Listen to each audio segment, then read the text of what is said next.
हमारे solar system में 8 ग्रह हैं। 4 ग्रह चट्टानों से बने हैं, 2 मुख्य रूप से गैस के हैं और 2 को आइस जायंट्स कहा जाता है। लेकिन सबसे हैरानी की बात यह है कि इन सभी ग्रहों की शुरुआत लगभग एक ही समय में, लगभग एक ही गैस और धूल के मटेरियल से हुई थी। तो फिर सवाल यह है कि एक ही जगह से निकला मटेरियल किसी जगह चट्टानी ग्रह बना देता है और कहीं इतना बड़ा गैस का ग्रह बना देता है कि उस पर पैर रखने के लिए कोई ठोस जमीन ही नहीं मिलती। और अगर सूर्य से दूरी ही इसकी वजह है, तो फिर प्लूटो और बाहरी सोलर सिस्टम के कई चंद्रमाओं पर आज भी मजबूत चट्टानी जमीन कैसे मौजूद है? आखिर ग्रहों के बनने के समय ऐसा क्या हुआ था कि मर्क्यूरी, वीनस, अर्थ और मार्स ठोस बन गए, जुपिटर और सैटर्न गैस जायंट्स बन गए और यूरेनस तथा नेपट्यून आइस जायंट्स बन गए? आज हम बिल्कुल शुरुआत से समझेंगे कि एक ही सोलर सिस्टम में बने ये 8 ग्रह आखिर इतने अलग अलग कैसे बन गए, और अगर ये ग्रह एक जैसे बनते तो हमारी पृथ्वी पर क्या प्रभाव पड़ता।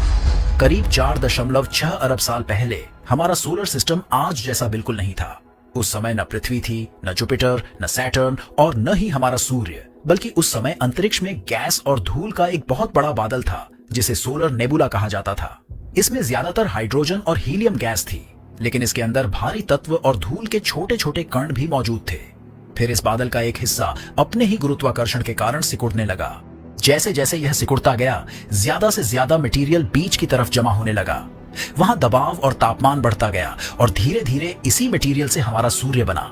लेकिन सारी गैस और धूल सूर्य में नहीं गया, बल्कि जो बचा हुआ गैस और धूल था वो सूर्य के चारों ओर घूमने लगा और यही बचा हुआ मटेरियल आगे चलकर सारे ग्रहों के निर्माण का आधार बना। मतलब पृथ्वी, मंगल, बृहस्पति या शनि अलग अलग जगहों से नहीं आए थे। इन सभी की कहानी की शुरुआत इसी एक विशाल सोलर नेबुला से हुआ था। सूर्य के बनने के बाद जो भी मटेरियल सूर्य के चारों तरफ घूम रहा था वो धीरे धीरे एक फ्लैट डिस्क का रूप लेने लगा। इसे प्रोटोप्लैनेटरी डिस्क कहा जाता है। इसी डिस्क में ग्रह बनने की असली शुरुआत हुई। इसमें मौजूद धूल के छोटे छोटे कण आपस में टकराने लगे। कई बार ये कण आपस में चिपक जाते और धीरे धीरे छोटे कणों से बड़े टुकड़े बनने लगे। समय के साथ ये टुकड़े और बड़े होते गए, उनकी ग्रेविटी भी बढ़ती गई, जिससे वे अपने आसपास मौजूद और भी मटेरियल को अपनी तरफ खींचने लगे। इस तरह छोटे छोटे कण बड़े बॉडीज में बदलते गए, जिन्हें प्लैनेटेसिमल्स कहा जाता है। फिर ये प्लैनेटेसिमल्स भी आपस में टकराकर और जुड़ते गए। धीरे धीरे इनसे उससे भी बड़े बॉडीज बनने लगे, जिन्हें प्लैनेटरी एम्ब्रियोज कहा जाता है। लाखों करोड़ों साल तक यही प्रक्रिया चलती रही और इन प्लैनेटरी एम्ब्रियोज से आगे चलकर हमारे ग्रहों की नींव तैयार हुई। यानी ग्रह अचानक एक दिन बनकर तैयार नहीं हुए थे। वे छोटे छोटे कणों से शुरू होकर धीरे धीरे बड़े होते गए और इस पूरी प्रक्रिया के दौरान सोलर सिस्टम के अलग अलग हिस्सों में मौजूद परिस्थितियां भी एक जैसी नहीं थीं, क्योंकि सूर्य के पास का इलाका बहुत गर्म था, जबकि उससे दूर का इलाका बेहद ठंडा था। इसकी वजह यह था कि सूर्य की गर्मी और ऊर्जा दूरी बढ़ने के साथ कमजोर होती जाती है। और आपको तो पता ही है कि डीप स्पेस पूरी तरह बर्फीला और -270 डिग्री सेल्सियस के करीब ठंडा है। अगर सूर्य ना हो तो सारे प्लैनेट जम जाएंगे। दोस्तों, उस समय सूर्य के पास तापमान इतना ज्यादा था कि पानी जैसे पदार्थ वहां गैस के रूप में रहते थे, लेकिन पत्थर और मेटल जैसे भारी पदार्थ सॉलिड रह सकते थे। इसलिए अंदर के इलाके में ग्रह बनाने के लिए मुख्य रूप से यही सॉलिड मटेरियल उपलब्ध था। वहीं सूर्य से जो दूर का इलाका था, वहां का तापमान इतना कम होने लगा कि वहां पानी और कुछ दूसरे पदार्थ जमकर बर्फ के रूप में मौजूद रहने लगे। इस तरह सोलर सिस्टम के अलग अलग हिस्सों में ग्रह बनाने के लिए उपलब्ध मटेरियल अलग हो गया और यही अंतर आगे चलकर बहुत महत्वपूर्ण साबित हुआ, क्योंकि ग्रहों को बनाने के लिए सिर्फ मटेरियल का होना जरूरी नहीं था, बल्कि उस मटेरियल का सॉलिड या गैस के रूप में होना भी बहुत मायने रखता था। और इसी बदलाव के बीच सोलर सिस्टम में एक खास सीमा बनी, जिसे वैज्ञानिक फ्रॉस्ट लाइन या स्नो लाइन कहते हैं। अंदर की तरफ छोटे और चट्टानी ग्रहों की नींव तैयार हो रही थी, जबकि बाहर की तरफ बड़े प्लैनेटरी कोर्स बनने की परिस्थितियां बन रही थी। और इन्हीं बड़े कोर्स ने आगे चलकर हमारे सोलर सिस्टम के सबसे विशाल ग्रहों के निर्माण का रास्ता तैयार किया। सूर्य के पास वाले इलाके में मुख्य रूप से रॉक और मेटल जैसे भारी पदार्थ ही सॉलिड रूप में मौजूद थे। यही मटेरियल धीरे धीरे आपस में जुड़ता गया और मर्क्यूरी, वीनस, अर्थ और मार्स जैसे 4 ग्रहों की नींव तैयार हुई। इन ग्रहों को टेरेस्ट्रियल या रॉकी प्लैनेट्स कहा जाता है, क्योंकि इनकी बाहरी सतह ठोस चट्टानों से बनी है।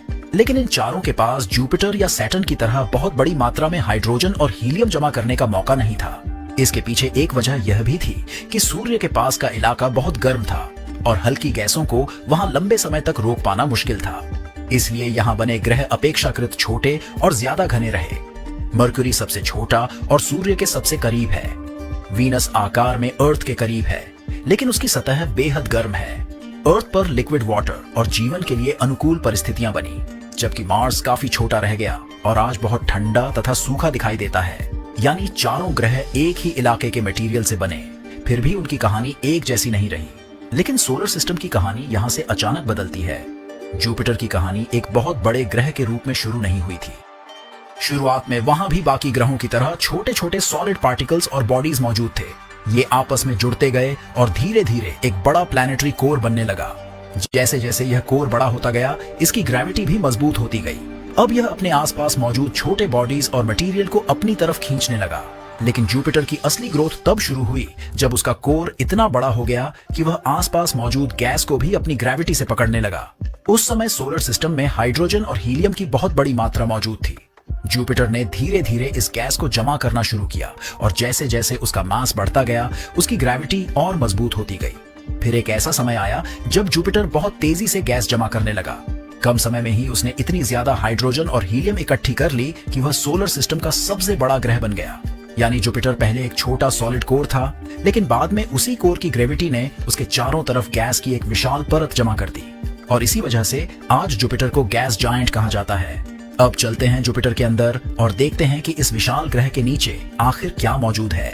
दोस्तों, ऊपर से देखें तो जुपिटर की मोटी एटमॉस्फेयर में मुख्य रूप से हाइड्रोजन और हीलियम है। लेकिन जैसे जैसे हम इसके अंदर जाते हैं, प्रेशर और टेम्परेचर लगातार बढ़ते जाते हैं। इतना ज्यादा प्रेशर पड़ता है कि हाइड्रोजन का व्यवहार भी बदलने लगता है। गहराई में जाकर हाइड्रोजन एक ऐसी अवस्था में पहुंच जाता है जिसे मेटालिक हाइड्रोजन कहा जाता है।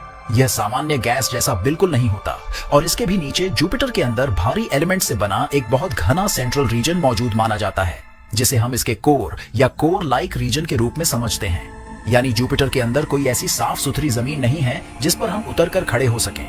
ऊपर से नीचे जाते हुए गैस धीरे धीरे बेहद घने और दबाव वाले पदार्थ में बदलते जाते हैं। इसीलिए अगर कोई स्पेसक्राफ्ट जुपिटर के अंदर उतरने की कोशिश करे तो वह किसी जमीन पर जाकर नहीं रुकेगा, बल्कि जैसे जैसे वह नीचे जाएगा, प्रेशर और टेम्परेचर इतना बढ़ता जाएगा कि वह नष्ट हो जाएगा। जुपिटर के बाद अगला बड़ा ग्रह है सैटर्न। यह भी एक गैस जायंट है और इसका निर्माण भी एक बड़े प्लैनेटरी कोर से शुरू हुआ था, जिसके आसपास बाद में हाइड्रोजन और हीलियम जैसी गैसें जमा होती गईं। सैटर्न जुपिटर से छोटा है, लेकिन फिर भी इतना बड़ा है कि इसमें करीब 760 पृथ्वियां वॉल्यूम के हिसाब से समा सकती हैं। लेकिन सैटर्न की सबसे खास चीज उसका आकार नहीं, बल्कि उसके चारों तरफ मौजूद रिंग्स हैं। ये रिंग्स एक ठोस चादर नहीं है, इनमें अरबों खरबों छोटे छोटे पार्टिकल्स हैं जो मुख्य रूप से बर्फ और चट्टानी मटेरियल से बने हैं। इनका आकार बेहद छोटे धूल के कणों से लेकर कई मीटर तक हो सकता है। वैज्ञानिकों के अनुसार ये रिंग्स सैटर्न की ग्रेविटी के कारण किसी पुराने मून या कॉमेट जैसे पिंड के टूटने से बना होगा। सैटर्न के पास मौजूद छोटे पार्टिकल्स भी उसकी ग्रेविटी के प्रभाव में उसी क्षेत्र में घूमते रहे और धीरे धीरे रिंग्स जैसी संरचना बन गई। सैटर्न की एक और खास बात है, इसकी एवरेज डेंसिटी पानी से भी कम है। यानी अगर हमें इतना बड़ा बाथटब मिल जाए कि जिसमें सैटर्न को रखा जा सके, तो वो इतना हल्का है कि डूबने के बजाय वो तैरता हुआ दिखेगा। हालांकि ये एक उदाहरण है उसके डेंसिटी को समझाने के लिए। सौरमंडल के बाहरी छोर पर मौजूद दो ऐसे ग्रह हैं जिन्हें हम अक्सर एक जैसा मान लेते हैं, यूरेनस और नेपच्यून। पहली नजर में ये दोनों ग्रह जुपिटर और सैटर्न जैसे विशालकाय गैस के गोले लगते हैं, क्योंकि इनके पास भी पृथ्वी जैसी कोई ठोस जमीन नहीं है और इनके ऊपरी वायुमंडल में हाइड्रोजन और हीलियम जैसी हल्की गैसें मौजूद हैं। लेकिन इन दोनों के अंदर का सच बेहद अलग और चौंकाने वाला है। यूरेनस और नेपच्यून के भीतर पानी, अमोनिया और मीथेन जैसे भारी पदार्थों की मात्रा जुपिटर और सैटर्न की तुलना में काफी ज्यादा है। इसी वजह से वैज्ञानिक इन्हें गैस जायंट्स नहीं बल्कि आइस जायंट्स कहते हैं। यहाँ आइस का मतलब पृथ्वी पर जमने वाली सामान्य बर्फ नहीं है। इन ग्रहों के अंदरूनी हिस्सों में तापमान हजारों डिग्री सेल्सियस और दबाव पृथ्वी से लाखों गुना ज्यादा होता है। इतने भीषण दबाव में पानी और गैसें सामान्य रूप में नहीं रह पाती, बल्कि एक बेहद घने, उबलते हुए और तरल महासागर में बदल जाती हैं। इस उबलते हुए महासागर के अंदर एक और अविश्वसनीय घटना घटती है, जिसे हीरों की बारिश कहा जाता है। इन दोनों ग्रहों के मेंटल में भारी मात्रा में मीथेन गैस मौजूद है। जब अत्यधिक तापमान और दबाव मीथेन के अणुओं को तोड़ देता है, तो कार्बन अलग होकर ठोस क्रिस्टल बन जाता है। यही ठोस कार्बन असल में हीरे होते हैं, जो इस तरल मेंटल से होकर बारिश की बूंदों की तरह नीचे की ओर गिरते हैं। नेपट्यून के बाद हमारे सोलर सिस्टम की कहानी खत्म नहीं होती। इसके आगे एक बहुत बड़ा इलाका है जिसे काइपर बेल्ट कहा जाता है। यहाँ करोड़ों छोटे बड़े आइसी और रॉकी ऑब्जेक्ट्स सूर्य के चारों तरफ घूम रहे हैं। इन्हीं ऑब्जेक्ट्स में प्लूटो भी शामिल है। प्लूटो को कभी हमारे सोलर सिस्टम का 9वां ग्रह माना जाता था, लेकिन 2006 में वैज्ञानिकों ने इसे ड्वार्फ प्लैनेट की कैटेगरी में रखा।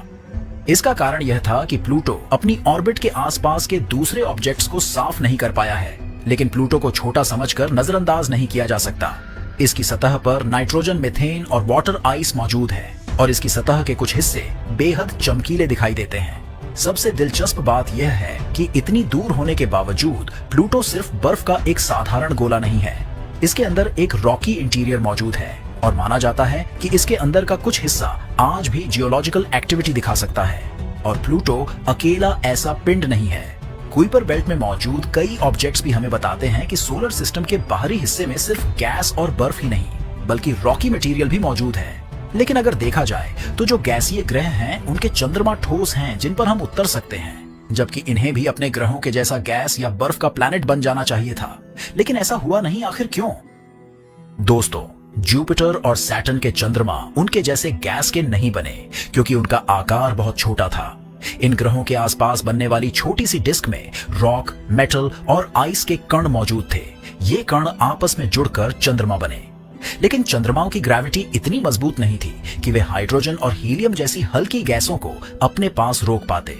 इसलिए उनकी गैस उड़ती गई और पीछे मुख्य रूप से रॉक और आइस बची, जिससे उनकी ठोस सतह बनी। और रही बात प्लूटो और अन्य बौने ग्रहों की, तो वैज्ञानिक इसका कारण ये भी बताते हैं कि जैसे आज सारे ग्रहों का क्रम है, वैसे इनके जन्म के समय नहीं हुआ होगा। हो सकता है प्लूटो और अन्य बौने ग्रह जुपिटर के आसपास बने हों, उनके चंद्रमाओं के जैसे, और जुपिटर की बेहद शक्तिशाली ग्रेविटी ने या तो इन जैसे बौने ग्रह को अपने में समा लिया होगा और या तो इन्हें बाहर धकेल दिया होगा। तभी तो कई सारे बौने ग्रह कुइपर बेल्ट में आज भी मौजूद हैं।